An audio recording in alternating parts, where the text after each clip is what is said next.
welcome to pre-conference podcast of Future Bridge. Today we have a pleasure of introducing to you our presenting partner, Paul Fitz, Business Development Manager, ANYbotics. Paul, thank you very much for joining us and thank you for being presenting partner supporting Efficient Mining Operations Summit. Thank you so much for having me. I'm looking forward to the event. Paul, I have several questions prepared for you, and I'm super excited to start the podcast with you. Could you please, for the starter, tell us about your role in the company and the company itself? Absolutely. So ANYbotics is a Swiss-based robotics startup that specializes in legged robots, so robotic dogs, as some refer to them. And as a business development manager, my job here is to identify new markets and new use cases for our autonomous robot Animal. And in this role, I work closely together with customers to understand their needs and evaluate how Animal can help them to achieve their goals. And to give a bit more context about my position, so I have a background in both domains. So I have a degree in business administration, but also I studied robotics. So as a combination of these two fields, I try to understand the technology and understand the technical feasibility of use cases for the robot so we can achieve maximum value for the customer. And I really do believe that this technology can change the way how we think about robotics and work in the mining environment. And I'm really looking forward to join the mining summit in Barcelona next month. Great. Well, can you also please elaborate a bit more on your autonomous inspection robot, Animal? Sure. So Animal is our fully autonomous inspection robot. And as I said, you can think of it as a robotic dog. So it has 4 legs and it's developed and designed for a wide range of applications in various industries such as oil and gas, mining, chemicals, and so on. And the applications first and foremost include industrial inspection. So bringing the right sensor set to the right location in an industrial plant or in a mining environment to perform condition monitoring, for example, but also doing more safety related use cases. So first responder tasks or also teleoperation. So you from a safe distance can operate the robot into an environment where he needs to gather situational awareness. Exactly. So when you think of Animal, you typically see a hardware piece, but for us, software is much more important.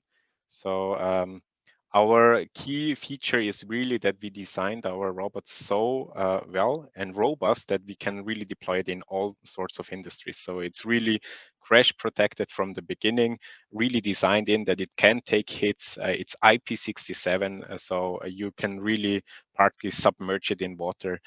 So it can operate outside, inside dusty environments like in mining is not a problem at all. And for us, it's really more about bringing the right sensor to the right location and gathering the data that is meaningful and feeding this data into your system. So really focusing on the end-to-end solution. I see. And when we talk about mining industry, can Animal cope with, for example, rough conditions in mines? Absolutely. So this is again our key feature that we have IP67. So that it's really water and dust proof.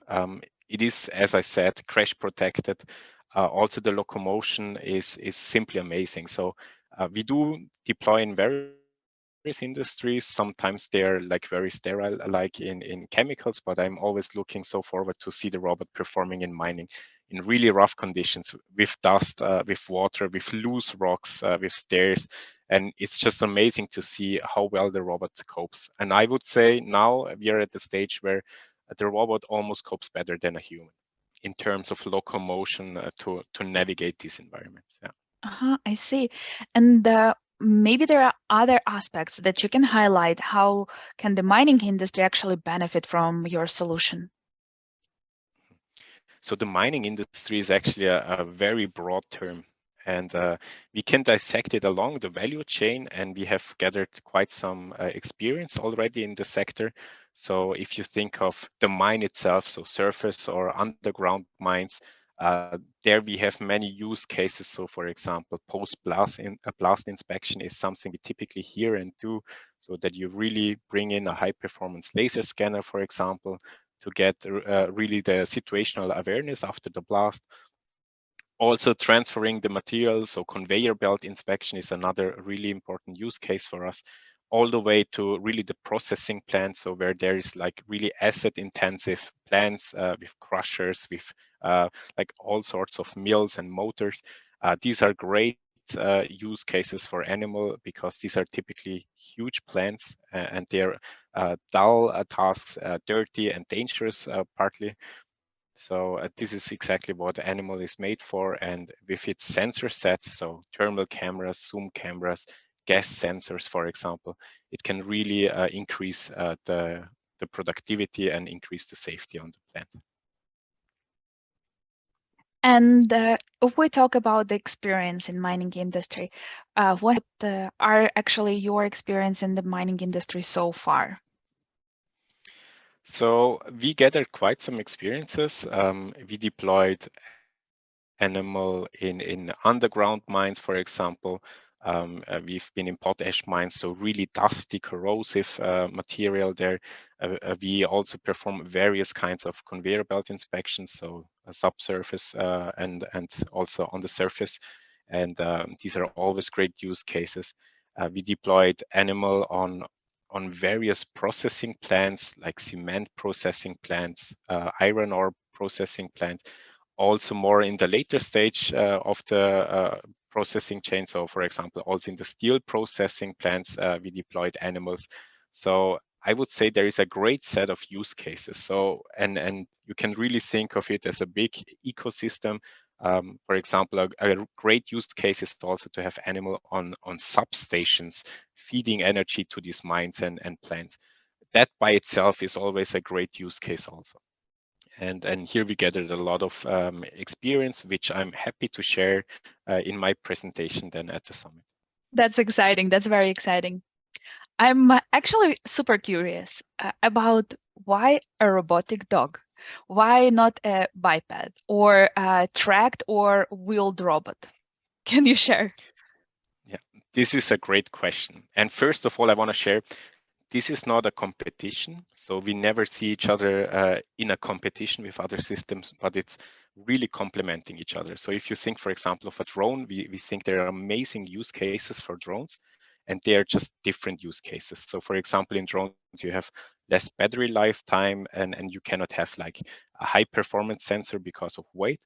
And in terms of the more ground-based inspection system, it's always a question to where do you want to bring your sensors? And we choose to go with a robotic dog, so 4 legs, because this is the optimum of all worlds, we say, because you have 4 legs, so it's always stable compared to a biped, which always needs to balance. And on the other hand, it features maximum flexibility. So with a biped like a robotic dog, you can really tackle these complex environments and terrains that you can cross loose obstacles and get the robot where it needs to go. But as I said, with this required stability that you can, for example, also perform high precision laser scans with a heavy device. For example, many customers choose to first implement such a robot in a specific part of the plant. And with a robotic dog, you have the maximum flexibility to later adapt it to other sections. So for example, if you have a wheeled robot and you would need to cross the stairs, you're already having a big problem. And with a legged robot, you can basically go wherever humans can go. So it gives you maximum flexibility. My next question is your platform modular? Yes, absolutely. So really you can think of it as a machine that autonomously can navigate everywhere and bring the right sensor to the location where it needs to get. For us, this means that with our experience, we do offer a basic set of sensors, which we think can cover many use cases, and they include zoom cameras, thermal cameras, accurate ultrasonic microphones, but also high precision laser scanners from Leica. We are collaborating there, all the way to gas sensors. but it's totally possible to integrate also other sensors as long as they weigh less than 15 kilograms. And we are well aware that many mining companies, they're invested in certain solutions. So they want to stick to their scanning solutions, for example. And this is absolutely possible also to integrate. I see. And another question will be here, how does ANYmal fit into overall digitalization and predictive maintenance plan, for example, for a mining company? Exactly. So this is one of the key benefits of our solution, I would say. So if you more like focused now on this industrial inspection case and condition monitoring, you can really think of it that so far to perform predictive maintenance, companies rely heavily on IoT sensors, so fixed install sensors, or routine-based inspection where a human operator walks the plant with a portable set of sensors. And the downside is that both of these technologies and approaches are not scalable. Like if you want to have additional sensor points, you need additional sensors, so it doesn't scale. And if you want to increase the frequency of the inspection with the operator, it will increase your inspection cost also. And with our solution, for the first time, you have a fully scalable system so that an additional inspection point actually is almost free for you. So with an autonomous system, you can really cover much wider parts of your plant in a higher frequency, so getting better data quality, for example. And typically what you see is that these IoT sensors, because they're kind of expensive, are only used on very critical equipment. But with such a solution, it's possible to extend such programs to mid criticality and low criticality assets on a plant. And this gives you a whole new level of situational awareness of your health of the plant. Exactly. As one of our highlighted of the program for Efficient Mining Operations Summit will be discussion of mine-to-mill optimization. I have a question related to mine-to-mill optimization.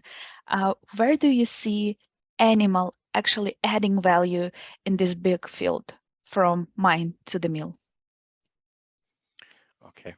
So there are various different kinds of mines and obviously also mills. But for example, in subsurface mines, we feel a big traction because if you can enable more tasks autonomously with a robot subsurface, this has also many side effects that you need to provide a less fresh air, for example, subsurface and all these effects. Also, conveyor belts, as I said, is a huge topic because they can be kilometers long and it's quite dull and tedious and also dangerous to inspect thousands of rollers. So here, for example, a great use case is that ANYmal just walks across these conveyor belt and records sound. So typically, everybody will know that if such a roller of a conveyor belt is about to fail, you typically can hear a squeaking, for example. This is also analysis we do, but also with the thermal camera, you can detect hotspots. So if, for example, the friction of a bearing is increasing, this is absolutely something the robot is specialized in and can pinpoint exactly which roller is about to fail or should be replaced. So also in the end, the belt is in a better condition. Exactly. And when we talk about predictive maintenance, we can also mention some automation. In these terms, which inspection tasks can be automated with ANYmal, and which of these actually tasks are particularly relevant for the mining industry? Mhm. So the tasks that we can fulfill really depend also on the sensors, but with our experience, like visual inspections, like analog gauges reading, a leakage detection, both in gas or liquid form, for example, can be really interesting. And thermal monitoring is really important in this field. So for example, that you can do hotspot analysis of motors. Also across motors, you can make timelines how the temperature evolves of the motors, and this can give you an early warning that something is about to deviate from normal condition, and you can early enough react to it before a catastrophic error happens. Exactly. With the ultrasonic microphone, we are able to do frequency analysis. So as I said, like a human operator wanting to have his eyes and ears on ground, the robot is basically replicating this. So can listen to the machine and really save and compare how does the machine sound in a good operating condition and how does it sound now. And if there is a deviation, this might be a great indication that something is changing in the health of the machine. And these are tasks you can automate and provide great value. I see. Great. Thank you very much for the answer here. Let's talk a bit about the commercial side. What are the commercial possibilities to use Animal? Pilot, purchase, ransom as a service. Could you please share here with us? Mhm. Yeah, sure. So we offer a wide variety of commercial models, so including CapEx and OpEx models. So on the OpEx side, for example, we offer RaaS, so robot as a service, and that you can imagine like that if you just pay a monthly salary to your robotic coworker Animal. And in terms of CapEx, obviously, we also offer you to buy the robot. And starting with us is also easy. We do offer pilots so that we can first sit together, define use cases and a business case, really work on what could be success metrics for such a pilot project, and then starting a pilot and really monitoring, is it going in the right direction? Where could we improve?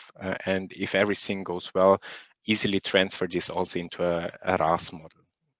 And for the RaaS model, there are always the options for exit options. So it's really a low burden to enter, and it's easy to start with us. I see. And when starting to work with you, I have a final question to summarize our podcast today. How can our listeners and, for example, participants of upcoming summit get started if they are actually interested in this technology and they want to cooperate with your company?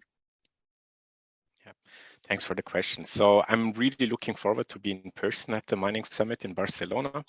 And there, I'm always happy to be approached in the networking sessions, but also in every break and exchange there. Also, everybody can obviously inform themselves on our website, ANYbotics.com. We have also a contact form where you can easily get in contact also with our mining specialist. And really looking forward to be part of the Mining Summit and be there on the second day presentation. Exactly. Thank you, Paul. Thank you very much for your answers. We have covered a lot today during our podcast. I'm super excited to see you in a month in Barcelona, less than a month, let's say like this. Yeah, 4th and 5th of May, we'll meet in Barcelona, and I'm excited to and looking forward to your presentation. Thank you for being with us. Thank you so much. Looking forward to it.